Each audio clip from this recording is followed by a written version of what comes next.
On va corriger les exercices 14 et 19, pages 257 et 259. Commençons par l'exercice 14. Calculer le volume d'une pyramide à base carrée, de côté 5,4 cm et de hauteur 6,3 cm. Donc on a ici la figure qui représente la situation. On veut calculer le volume de cette pyramide. Donc soit V ce volume. Donc soit V le volume de la pyramide. Le volume de la pyramide. Le volume de la pyramide.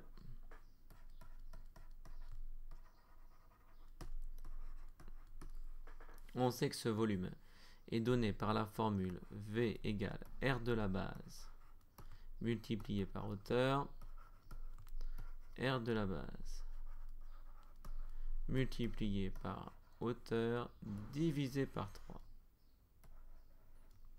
Donc ici, la base c'est un carré, donc l'aire de la base c'est l'aire d'un carré. Autrement dit, on peut remplacer R de la base par côté fois côté. Ce que je vais faire directement dans la formule. Donc ici, dans ce cas particulier, on a la formule suivante, qui serait donc la formule pour une pyramide à base carrée. Côté fois hauteur divisé par 3. On n'a plus qu'à remplacer par les valeurs que l'on connaît. Donc 5,4 cm pour le côté du carré. Donc ça fait 5,4 fois 5,4 fois 6,3. Et on divise par 3. On tape donc ça à la calculatrice. 5,4 fois 5,4 fois 6,3 divisé par 3. Et on obtient 61,236.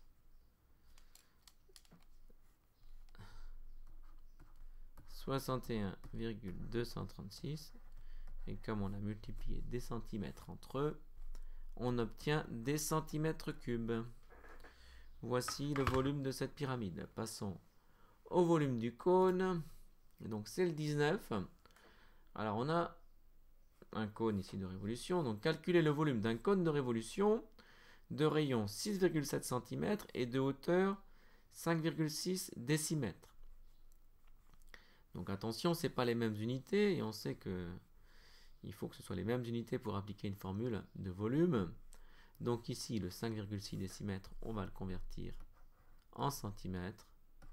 Donc 5,6 décimètres, c'est pareil que 56 centimètres.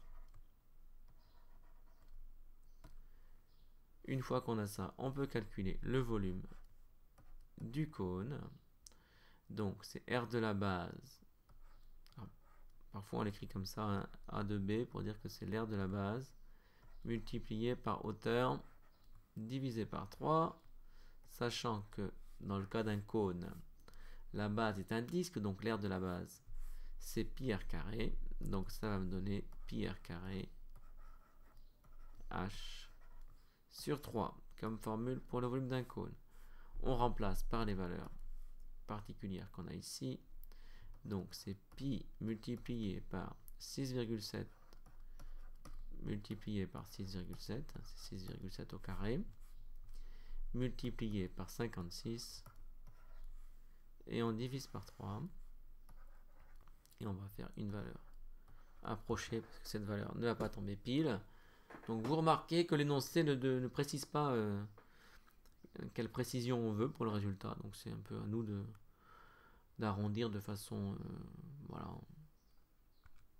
opportune ici par rapport à la situation. Donc je tape sur la calculette pi multiplié par 6,7 multiplié par 6,7 multiplié par 56 et on divise par 3 et on obtient environ 2632,5. Je vais prendre cette valeur là, 2632,5 centimètres cubes, parce que là j'ai pris des longueurs ici qui étaient en centimètres, donc on obtient des longueurs, un volume en centimètres cubes.